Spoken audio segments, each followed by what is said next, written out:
Bonjour, je m'appelle Sophie Copin et je travaille à la direction des opérations de la DSNA.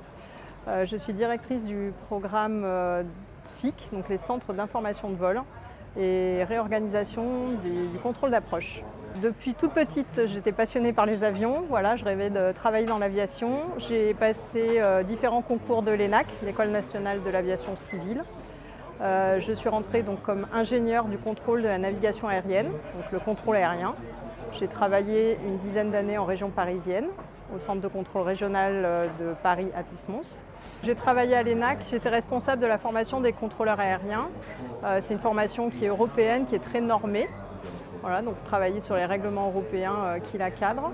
J'ai mis en place le pôle de la transition écologique et de la responsabilité sociétale à l'ENAC, à une heure de transformation sur l'aérien, les enjeux liés à l'environnement et les enjeux sociétaux aussi, pour qu'il y ait plus de jeunes femmes, enfin pour l'égalité, et qu'il y ait plus de jeunes femmes dans les formations de l'ENAC à l'époque et bien sûr dans nos métiers de l'aéronautique et de l'aviation en suivant.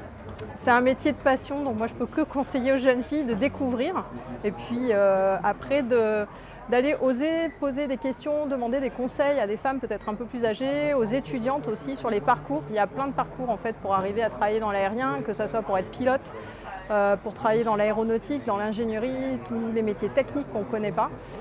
Il y en a énormément en fait, et donc surtout qu'elles osent se renseigner, poser des questions, ouvrir toutes les portes qui peuvent se présenter à elles. Et voilà, le chemin, il n'y en a pas un seul en fait, il y en a plein, et donc elles trouvent le leur.